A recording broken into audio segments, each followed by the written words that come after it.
en Hoja de Ruta Radio. Bienvenidos. Muy buenos días a todos los amigos de Hoja de Ruta Radio. Bienvenidos a una nueva edición de Otras Voces. Estamos hoy con Luisa Maldonado, con quien vamos a conversar algunos temas específicamente de la ciudad, pero también sobre la situación que enfrenta el país. Antes de eso, hay que recalcar que el día de hoy, en la mañana, el alcalde de Quito, Jorge Yunda, tomó algunas medidas, entre ellas, pues, la suspensión de las actividades educativas en todo el distrito metropolitano de Quito. Luego, la ministra de Gobierno ha tomado también la decisión de suspender en todo el territorio nacional. Esto como un afán específico de prevención. Obviamente hay muchas personas que han tomado esto como algo de pánico, alguna cosa, y han empezado ya a ir a vaciar los supermercados, lo cual tampoco es lo recomendable, porque no es que estamos con una cuarentena, no es que estamos con una prohibición de movilización. Simplemente lo que se pide y lo que se ha pedido es que especialmente a las personas mayores de 60 años, pues no se les permita salir. Obviamente eso va a ser un poco difícil, pero por precaución tenerles en el domicilio.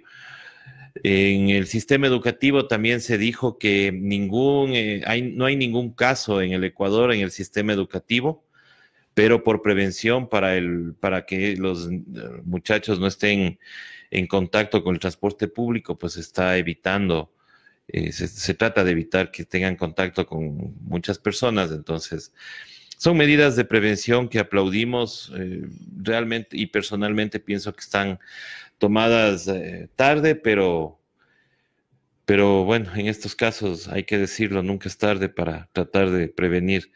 Pienso que cuando hubo el primer caso ya debían haber tomado este tipo de medidas que, como digo, son para prevenir, no para alarmar, no va a haber desabastecimiento de alimentos ni nada por el estilo, sino que simplemente hay que hay que modificar nuestra forma de vida, ¿no? Ser más aseados, llegar a la casa, lavarse las manos, ocupar gel antiséptico, estornudar, como ya se había indicado, con sobre el codo o sobre el hombro, o tapándose con algo. Las mascarillas tampoco es que son de mucha ayuda cuando no se está todavía con los síntomas. Entonces, todas esas cosas hay que tomar en consideración. Y como digo, no es que, como han tratado de decir ahora en la mañana, que estamos haciéndole campaña al gobierno, son noticias que se deben compartir, debemos dar. Si la ministra habla y da este tipo de cosas que nos interesan a todos, pues obviamente tenemos que compartir. A veces, ya digo, hay una intolerancia hacia ciertas cosas que a mí me asusta a veces, realmente. Muy buenos días,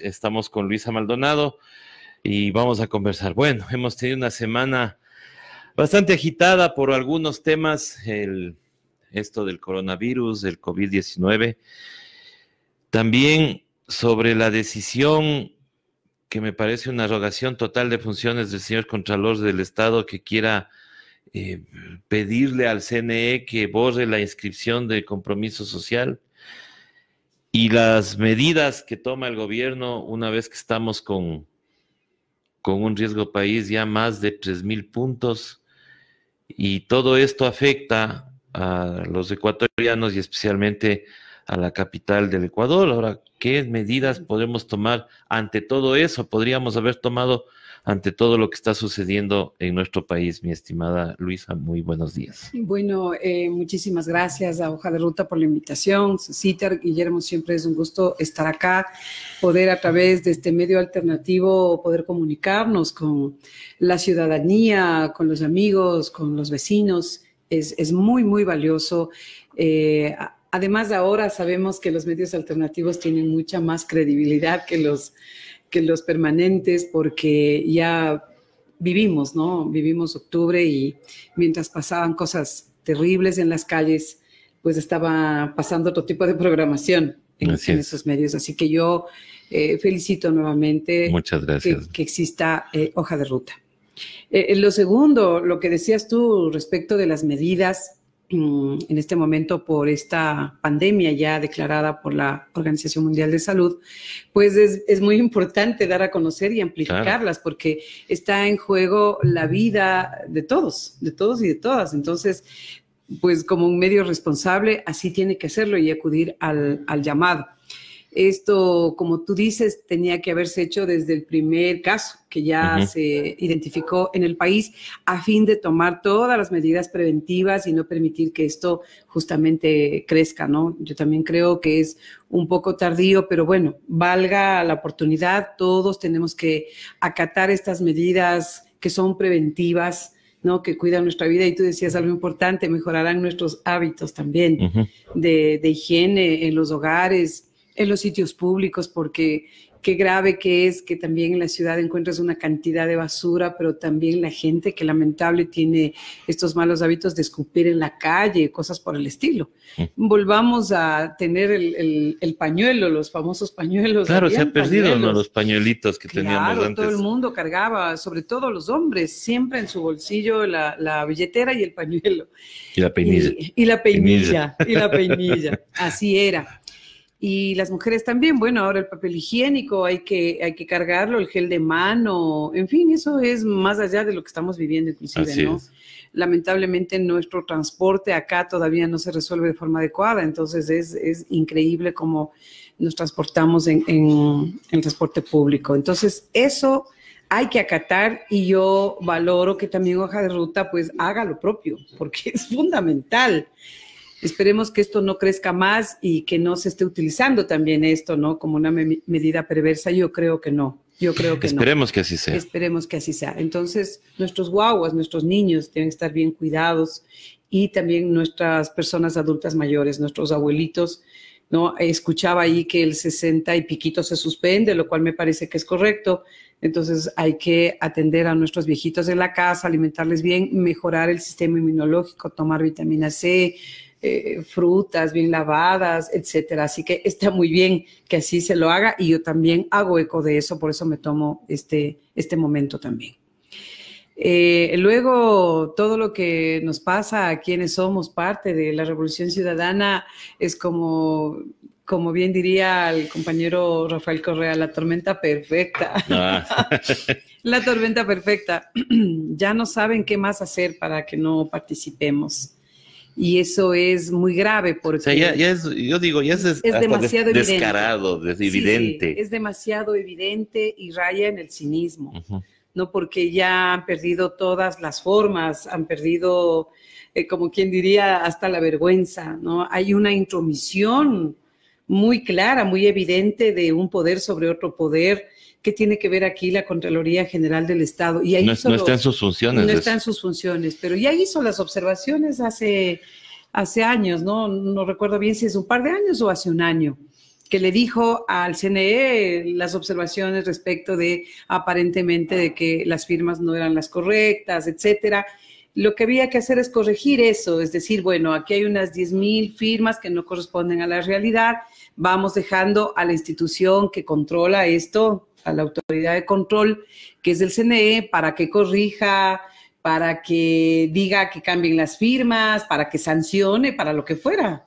Claro. Ya, eso le corresponde a la autoridad electoral. Competente, así es. Exacto, pero la Contraloría tiene que ver, es un juez de cuentas, tiene que ver otra cosa. Además, hay una cosa, la Dirigencia Nacional de Revolución Ciudadana ha hecho una ayuda a memoria explicando efectivamente que inclusive en el contencioso administrativo está ya archivada esta queja, esta causa, y que ya no existe ni siquiera el expediente, es cosa juzgada.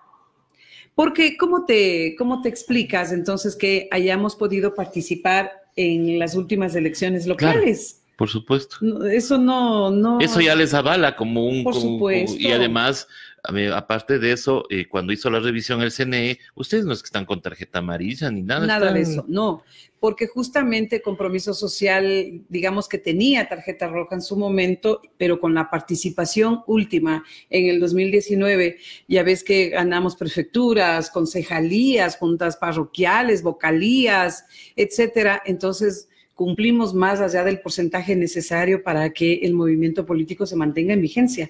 Pasa del 11%. Entonces, tranquilamente, tenemos vida jurídica, legal, totalmente correcta.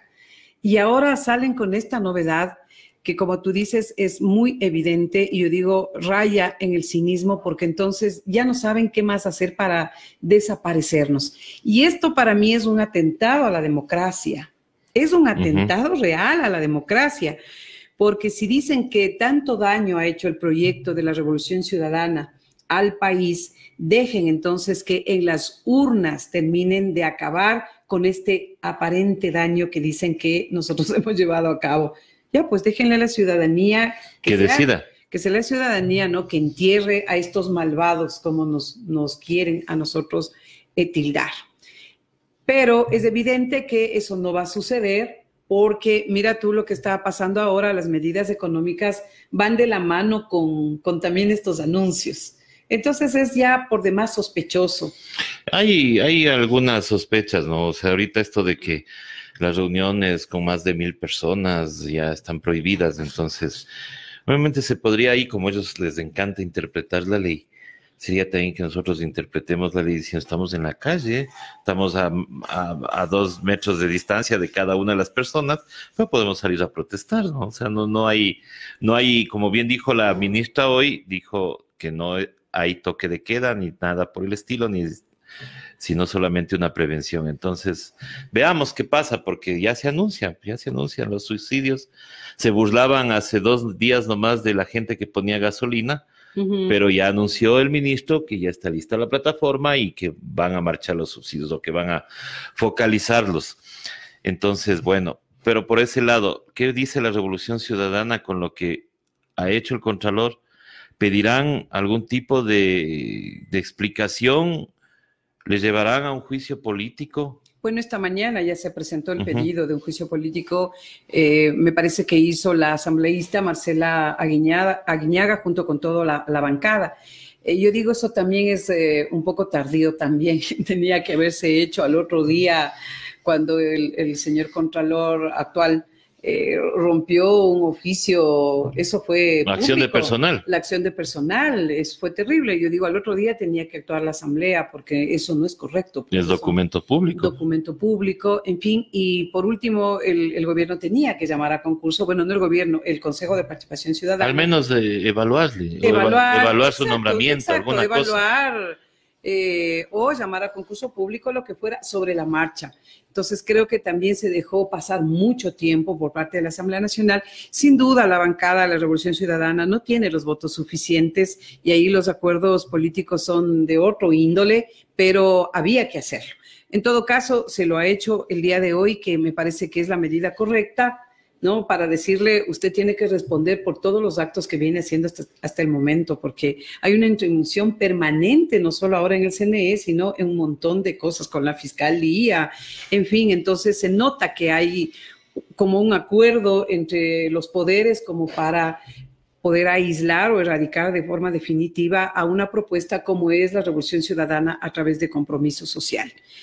Nosotros, como es de conocimiento público, ya es muy evidente lo que estamos viviendo y que es una persecución política desde el primer día del gobierno. A todos nos asombró, a todos, porque claro, siempre pensamos que Lenín Moreno era nuestro compañero.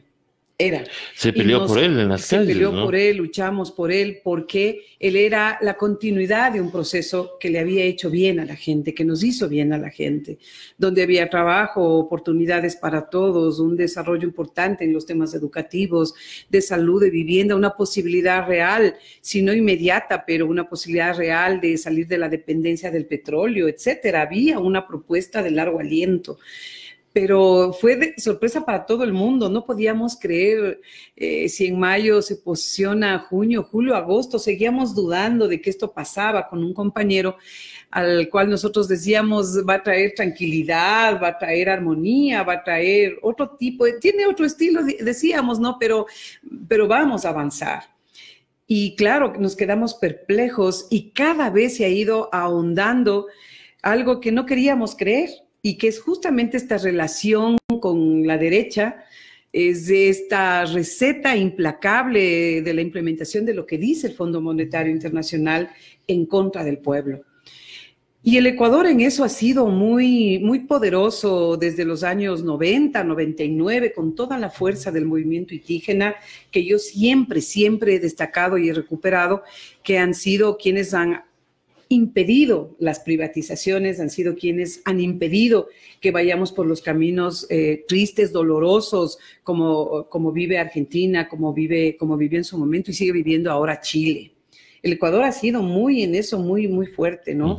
Pero también gracias a la movilización del movimiento indígena, a la claridad y a la fortaleza que ellos han tenido. Ahora, ¿qué va a pasar con el movimiento indígena? Que no vaya a ser que los cálculos políticos, ¿no?, de ellos, que yo digo, se merecen, todos se merecen cuando están pensando en el pueblo, en el bienestar del pueblo en general, se merecen poder gobernar, etcétera, pero cuidado al movimiento indígena, que se dejen atrapar en esta telaraña de permitir cualquier cosa a fin de ellos poder capitalizar finalmente y querer alcanzar el poder. Yo creo que ahora la izquierda progresista, tal vez inclusive el centro, los que están en el centro, pero con una mirada progresista, sí tienen que juntarse, sí hay que conversar y muy bien, porque lo que está pasando en este momento puede llevar a un caos en todo sentido al país. Y eso sí que es muy grave. Claro, es muy grave, pero obviamente hay que tener los ojos bien abiertos, ¿no? Porque resulta que cuando ganó Lenín Moreno, pues había un bloque bastante sólido de asambleístas que después se fue desgranando y se encontró un montón de personas que muchos no conocían, pero que ya estaban en la asamblea, y pues ahora vemos que son los adalides, defensores de Moreno y de toda la política neoliberal. Eso tiene una razón, y es que la Revolución Ciudadana fue tan buena para la gente y se veía como un proyecto totalmente estructurado y pensado, porque obedecía a una visión de largo plazo, pero con una planificación clara, con una política económica súper clara, con una organización territorial coordinada desde las juntas parroquiales hasta el Estado. Entonces sabías a dónde ibas, con una hoja de ruta que es la Constitución. Entonces todos empujábamos hacia el buen vivir. Entonces, siendo un proyecto de esa naturaleza, cualquiera que se embarcaba junto al liderazgo de Rafael Correa llegaba a ser asambleísta, concejal, alcalde, prefecto, lo que fuera. Y ahí yo creo que uno de los errores del movimiento fue entonces eso, cualquiera. Claro, ¿no? Abrir las puertas demasiado. Exactamente. Entonces, una propuesta de venir de proceso, por ejemplo, de entender la lucha social, del compromiso con la gente, de vivir los principios, no se miró. Y hay que hacerme a culpa, porque entonces te digo, era cualquiera. Y ahí ves, más de la mitad de los asambleístas dieron la espalda al pueblo, porque el proyecto político no es de propiedad de una persona ni de un movimiento. El pueblo dijo, nosotros queremos continuar, no importa, con el 1%, el 2%, el 3%, lo que fuera, ganaste las elecciones. Y eso tenía que seguir sucediendo. Han traicionado al pueblo, no solo a sus compañeros, no solo a una propuesta. Entonces, ahora hay que tener muchísimo cuidado, muchísimo cuidado. No se trata entonces de poner al ñaño, al amigo o al más cercano, no. Se trata de elegir a los mejores hombres y mujeres que han demostrado en el tiempo, ¿no?, su coherencia y su lealtad, no a una persona, sino a una forma de ver, a una visión. Porque claro, yo le venía escuchando a la exministra Elsa Viteri, y ella decía, tiene que reconocer el gobierno y quienes están gobernando con él que fracasaron en el modelo. porque ella dice, no se puede estar cambiando por pedacitos o modificando pedacitos la política económica, ¿no? Apostándole a que solamente se beneficie un grupo para ver si chorrea y les llega al pueblo. Tienen que reconocer que fracasó su modelo y que ese no sirve, y que el modelo necesariamente tiene que ver con pensar en el bienestar de todos y todas las ecuatorianas, donde inclusive los banqueros, los empresarios honestos, en fin, decidan de una vez por todas en invertir en este país, no en sacar el dinero afuera. Fíjate que hay otra noticia interesante. Hay un banco, que no recuerdo ahora el nombre, de Inglaterra, que por esta pandemia mundial, estamos en crisis, ¿no es cierto?, del mundo, acaba de bajar los intereses. Este banco acaba de bajar los intereses y dice, yo me abro para que hayan créditos y pueda seguir habiendo fluidez, inversión, etcétera. ¿Qué eso hiciera? Pues la banca ecuatoriana. No. Lo que hacen es sacar los recursos y nos ponen en riesgo a todos. Yo puse algo así en el Facebook y vi un comentario de una persona que me contestó y me dijo, son capaces de, estando enfermos, irnos a ver en la puerta de la casa para cobrarnos y con más intereses. Imagínate. Eso hace la banca ecuatoriana. Así es. A ver, y esto del mea culpa ¿te gusta? Me gusta. Sí, me gusta bastante. Ya, me gusta porque, a ver, esos son los errores que por lo general cometen siempre los partidos políticos y movimientos. ¿Por qué? Porque se hace con el tiempo como que se vuelve muy clientelar. Entonces dice, no, él lleva gente, él es buen gancho, él hace esto. Y entonces se deja de lado el tema de méritos, o sea, ¿qué puede hacer? ¿Qué nos puede aportar o qué puede aportarle al pueblo ecuatoriano? ¿Están ya en esa lógica o todavía están en ese tema de que chuta, bueno, nos quedamos y por cerrarnos ahora solamente los que somos conociditos? Y ya no los otros, los de bases, bueno, ahí veremos uno que otro. Bueno, nosotros insistimos al interior del movimiento que vayamos hacia la construcción de un movimiento político real como un instrumento que te sirve no solamente para el momento electoral, sino para tener un proceso de transformación que dure en el tiempo. Y eso significa entonces poner las bases sólidas para que eso suceda. Entonces debes tener un ideario político claro, una estructura que sea más horizontal que vertical. Yo tampoco soy del tema que todo el mundo tiene que opinar y asamblear por todo. No, yo sí creo en la democracia representativa, pero una vez que suceda la democracia participativa, es decir, que se debata, que se discuta, que nuestras autoridades electas no tengamos que estarles rogando los favores, sino que vengan y rindan cuentas en el movimiento y lleven desde ahí la propuesta para amplificar en la ciudadanía. Estamos en ese esfuerzo interno.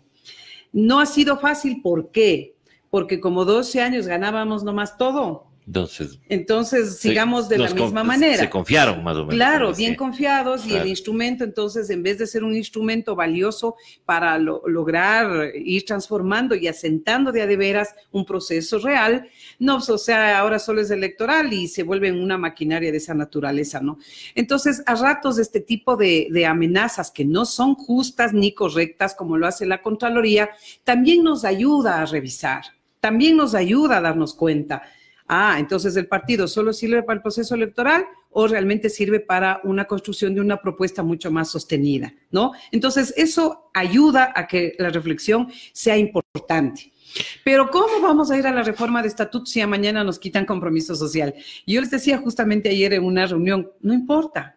No importa, nosotros somos un movimiento político de hecho, pero legítimo, porque existe, porque es cierto. Entonces el ideario igual tiene que existir. La estructura orgánica, aunque sea de hecho, tiene que existir, pero tiene que existir en función de justamente practicar una participación sostenida, cierta, verídica y que promueva justamente el bienestar de la gente. El partido es un instrumento, pero que te lleva, ¿no?, hacia toda la ciudadanía a promulgar lo que tú le estás ofreciendo para mejorar su calidad de vida. Y también les lleva a ofrecerle los mejores hombres y mujeres, ¿no?, que tienen que tener un proceso formativo, pero también una trayectoria importante que pueda dar fe, pues, de lo que estás diciendo. No puede ser esta gente, como tú decías, que por la plata entonces maneja un montón de clientela, o por la plata llega a ser candidato porque tiene para costearse. Claro. No puede ser No eso. puede ser así. No puede ser. Entonces, no es fácil, es un movimiento también nuevo, pues tenemos que 13 años, 14 años, todavía en un poco de pañales, pero no podemos no hacer este esfuerzo. Hay que hacerlo por el beneficio de la patria. Como todo está sucediendo en este país, ¿qué pasaría si ustedes se quedan sin compromiso social? Me imagino que deben tener, obviamente no me lo va a revelar porque vamos a dar los pasos, pero me imagino que deben tener un plan B. Un plan B, C, D, E, F, G. Porque imagínate cómo nos tienen tanto cuidado, ¿no? Y el cuidado no ser necesariamente porque seamos corruptos, ¿no? Porque no somos corruptos, porque no somos.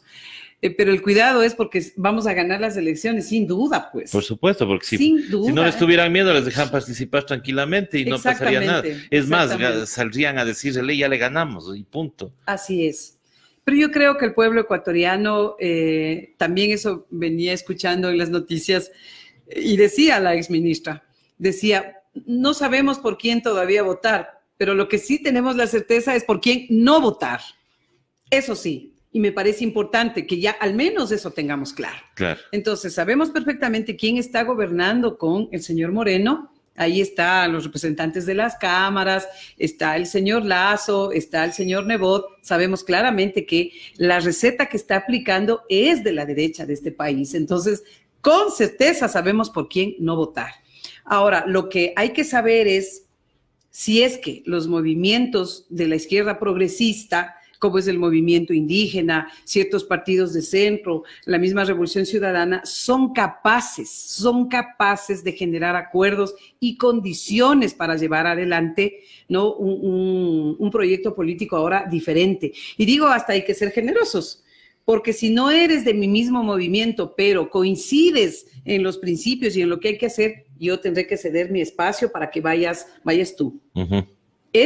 A eso hay que llegar. Eso sería lo democrático y lo ideal correcto en este momento, Exacto. Porque si no nos van a vencer. Y cuando decimos nos van a vencer, no estoy hablando necesariamente de la Revolución Ciudadana, no, sino de una posibilidad real de sacarle del abismo en el cual está el país ahora.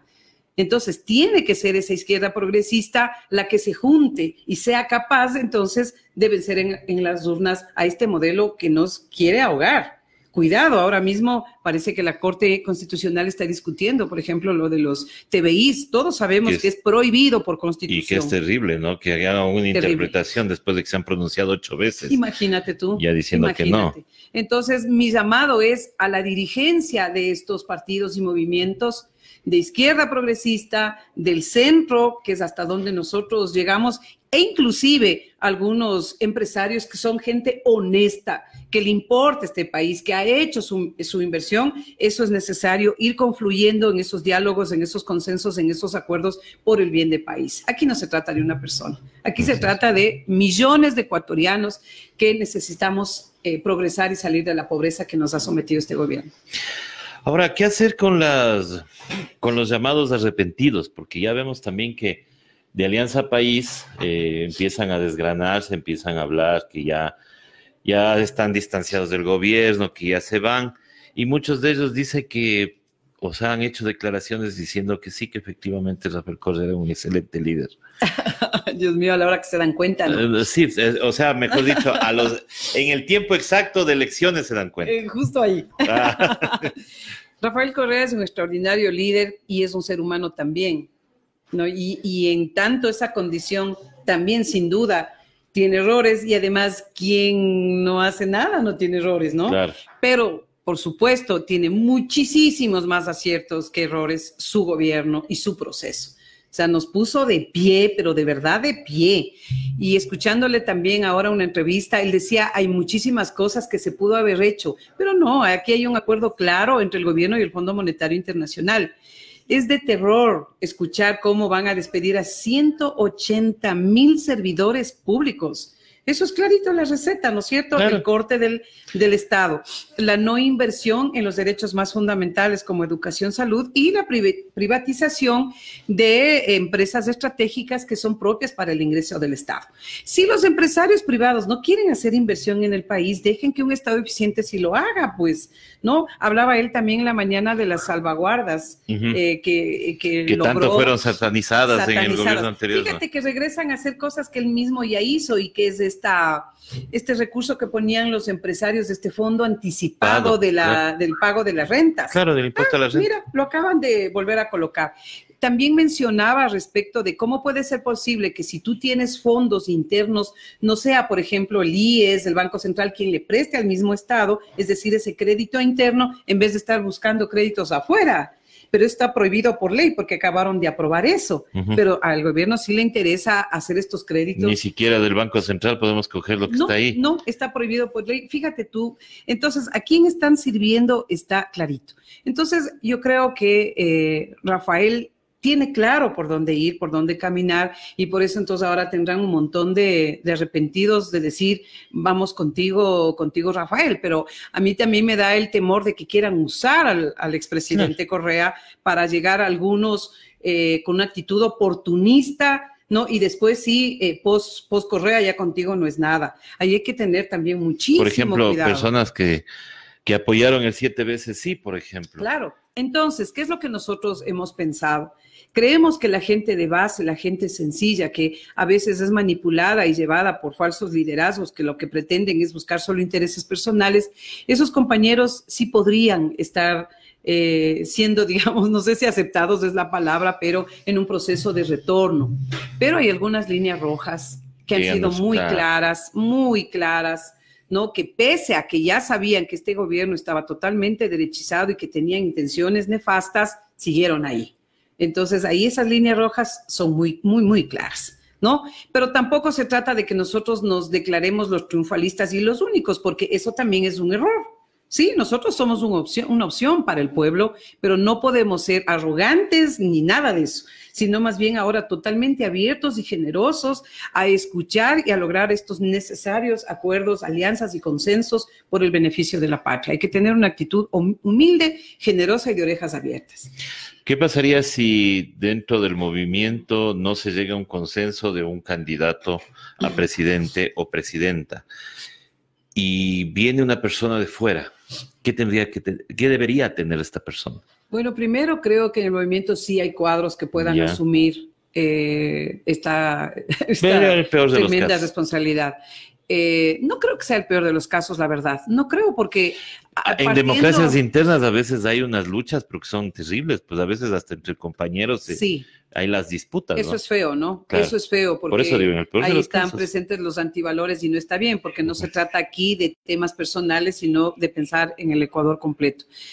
En esta propuesta que yo mismo hago y que te digo que hay que ser generosos, probablemente hayan cuadros, y sí los hay dentro del movimiento, pero que tengan que hacerse un lado para dar paso a otros que más bien sean puentes para tender alianzas con otros sectores. Entonces, el César está muy bien calificado para asumir esta responsabilidad, pero no tiene esta posibilidad de ser puente con otros, pero hay otra persona que sí, en cambio, logra consensos, entonces hay que dar paso. Claro. Tiene que ser así. Yo creo que también en eso el compañero Rafael ha venido alertando y diciendo, tal vez no sea un candidato del movimiento, hay que seguir viendo, seguir evaluando a alguien que logre aglutinar más bien mucho más fuerzas.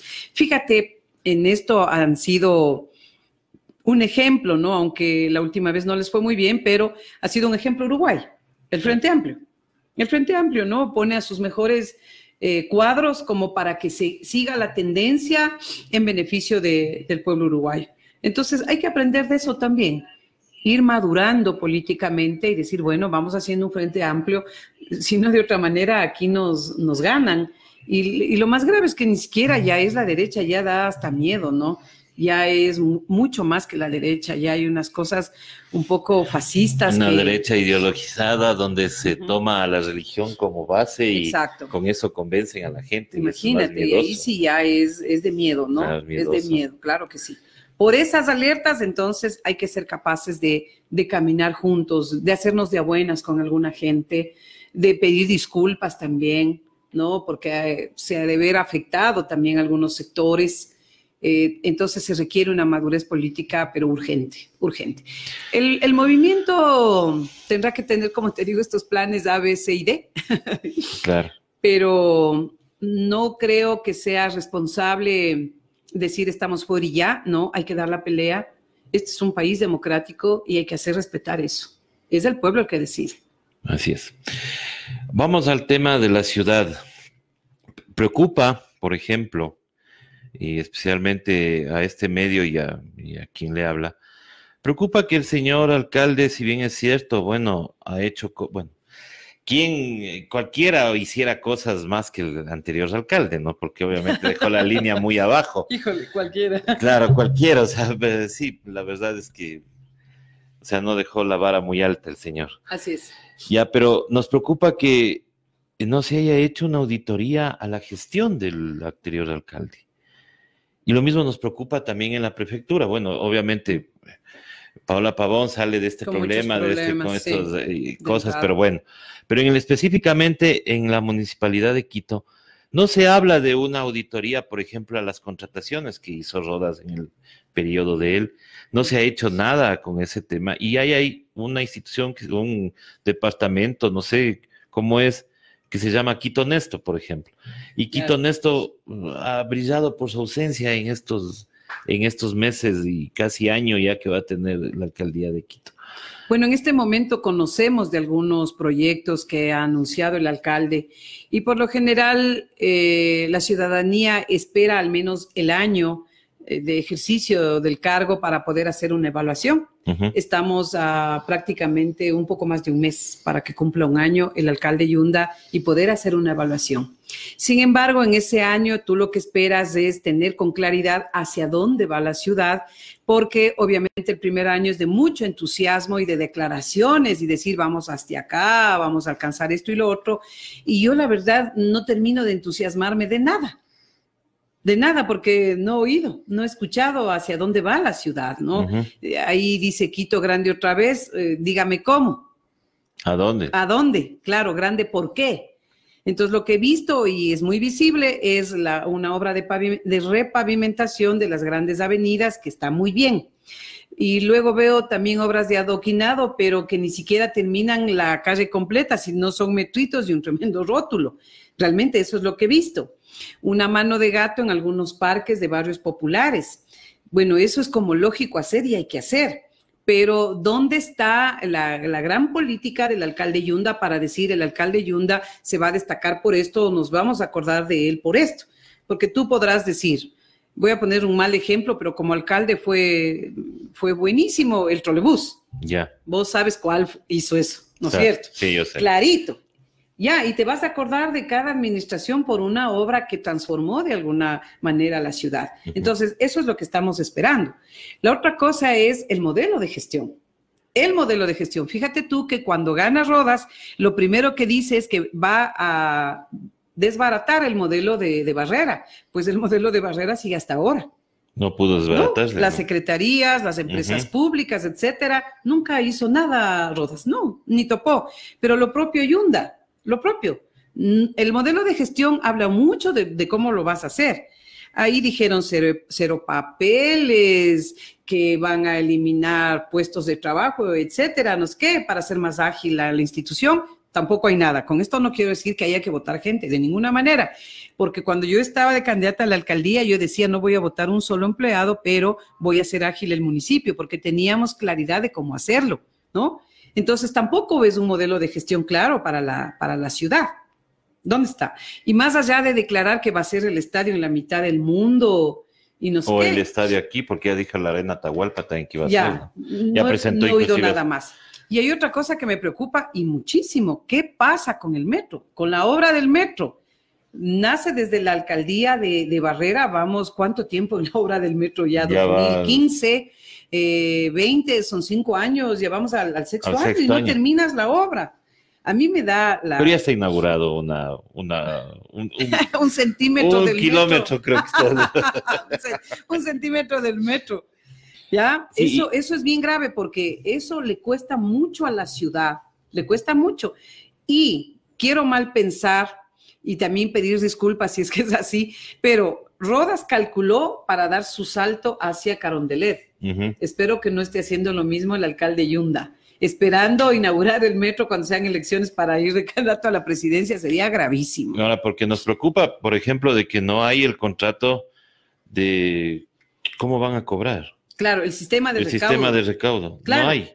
No hay. No sabes cuánto va a costar el pasaje, pero lo que es anterior todavía a plantearte eso es cuándo va a hablar, cuándo nos va a dar a conocer de la reestructuración del sistema integrado de la movilidad en Quito, porque tú sabes que si pasa ya el metro en el subsuelo, tienes arriba el trolebús, tienes que reorganizar el sistema. Para mí es una gran oportunidad, claro, porque entonces estos buses de transporte público con servicio privado irían hacia los barrios periféricos y darían ese servicio. De alguna forma logras descontaminar el centro histórico, pero junto a eso tienes una política también de volver a hacer residencia el centro de Quito. Porque dime, ¿quién va a utilizar el metro? Cuidado, si no tienes gente viviendo en todo el trayecto del metro, eso va a ser ¿quién va a ocupar? Y claro, eso va a ser una carga terrible. Toma en cuenta que además ya se comienza a pagar desde este año cuotas altas, porque ahorita estamos en la cumbre más alta del pago de los créditos para financiar el metro. Entonces, el señor alcalde tiene que decir, el sistema va a ser reorganizado de esta forma. Vamos a residencializar el centro histórico, ¿no es cierto? Y vamos a trabajar ya el sistema de recaudo y por lo tanto esta es la tarifa. No se ha conocido todavía. No se sabe. No sabemos absolutamente nada del tema. Entonces eso sí me preocupa a mí. Como digo, ojalá hasta el año ya estas cosas sucedan. Y luego tú, volviendo a la fiscalización. Me preocupa que el Consejo Metropolitano, siendo la máxima autoridad de la ciudad, no tenga dos cosas que son fundamentales. Una agenda de fiscalización del ex alcalde y una agenda legislativa en función de un proyecto de ciudad. Yo no he visto nada. No he visto ninguna agenda. Nada. Lo que hizo el alcalde Yunda fue constituir una comisión de ciudadanos notables, que yo no creo mucho en eso. No creo, ya ves lo que pasó. Los mismos que le quieren votar a él. Además, así parece, pero que tampoco han dado ningún tipo de resultado. No. ¿Qué pasa con Odebrecht y el metro? ¿Qué pasa con la obra Guayasamín? ¿Qué pasa con el tema de los taxis?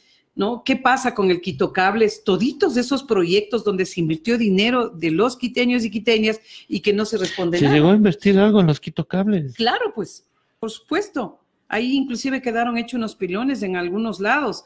Los vecinos del condado sufriendo, los vecinos acá del barrio... De la Argelia. De la Argelia también, y lo que es de Guayasamín, del barrio Bolaños. Bolaños, claro. ¿Qué pasa con esas personas? ¿Ya les liberaron? ¿Siguen las expropiaciones? ¿Qué sucede? Eso es la fiscalización que tiene que necesariamente hacer el Consejo Metropolitano. Y otra cosa que a mí me alarma enormemente, es que el desempleo, con todo esto que está haciendo el gobierno nacional, el más afectado es el ciudadano de Quito. ¿Por qué? Porque aquí está todo el aparataje administrativo, o la mayor parte del aparataje administrativo estatal. 180,000 empleados fuera.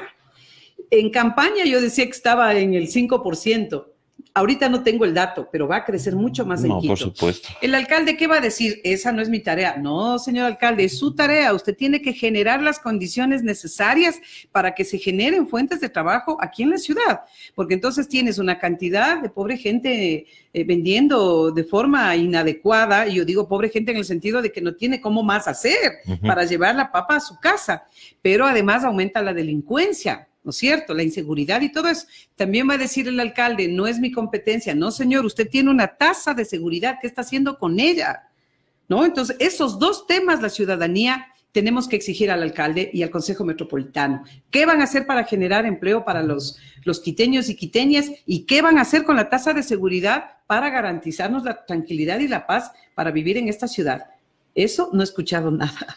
Nada. Efectivamente, no hemos escuchado nada y eso es lo que nos preocupa. Sí. O sea, nos preocupa que, como bien dice, el Consejo Metropolitano no se haya pronunciado sobre ningún tema. No hemos visto, por ejemplo, un proyecto que diga, bueno, aparte, bueno, de lo del señor Carrión, que dice que el corredor de la 10 de agosto, pero de ahí nada más. O sea, ¿qué va a pasar con el transporte?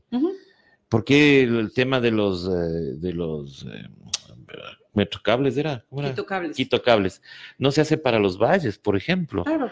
Eso deberían haber planteado. ¿Y por qué no hacen eso? Eso y otros proyectos más que dinamizarían la economía tan necesaria aquí en Quito para generar fuentes de trabajo. Eso hay que hacer.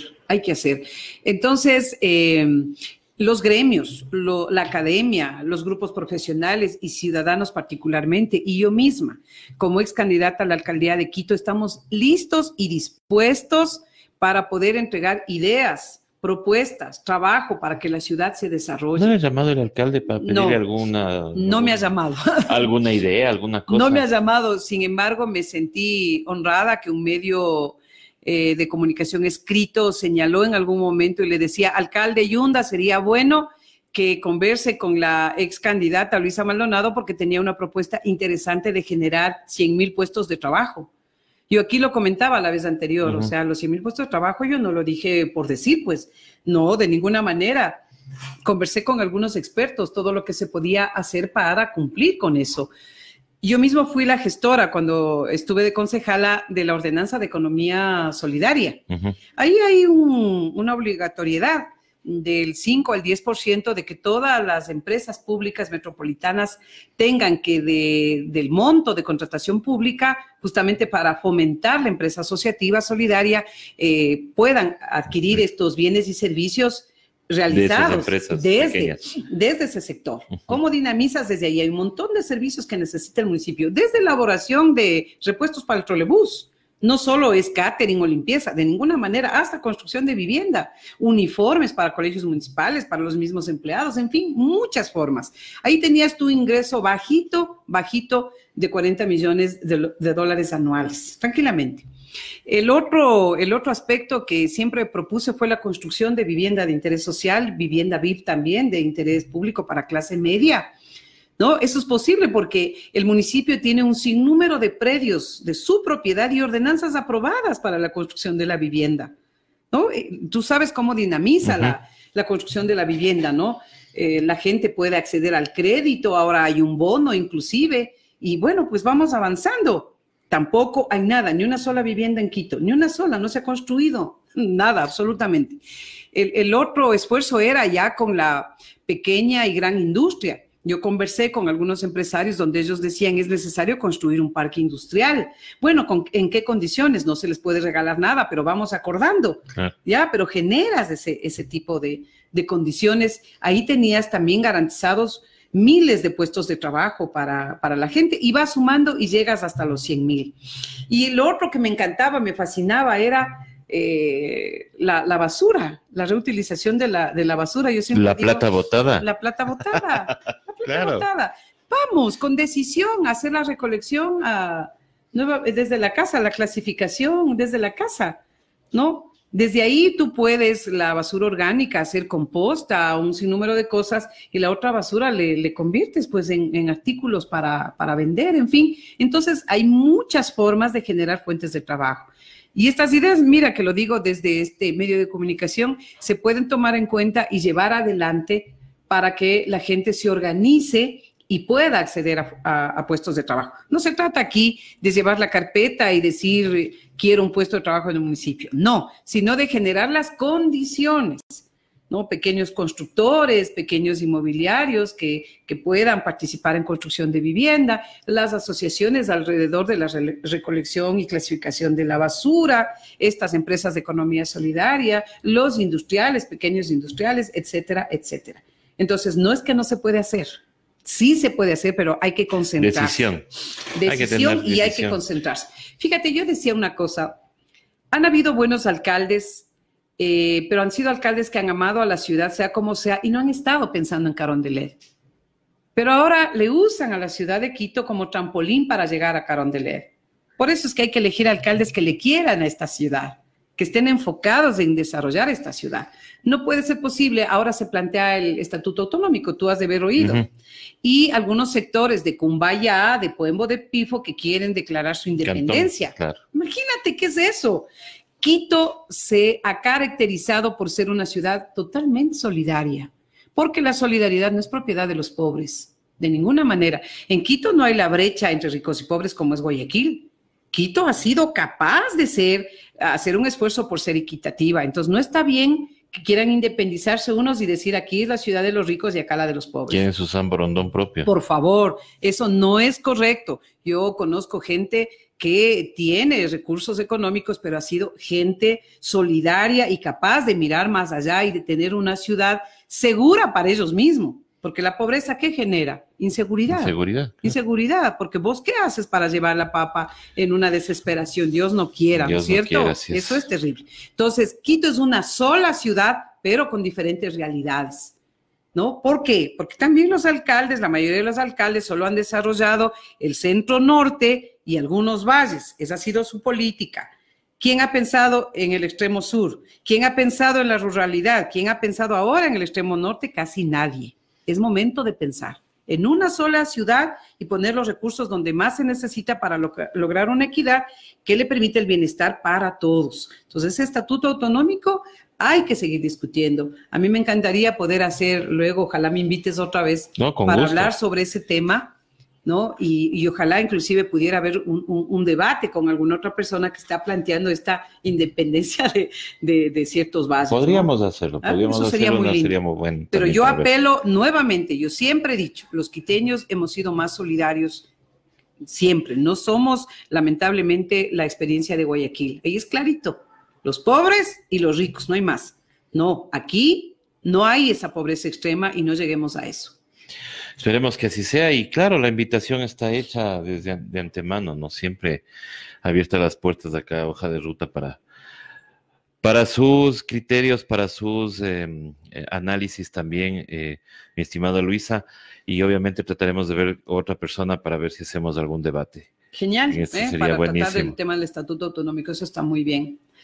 Decirles a los ecuatorianos y ecuatorianas que estamos en un momento delicado, ¿no? En todo sentido. Mira, ahora con esta emergencia sanitaria, nuevamente decir que hay que tener las precauciones, hay que hacer caso a la autoridad pública, sobre todo a la de salud, hay que tener ese cuidado.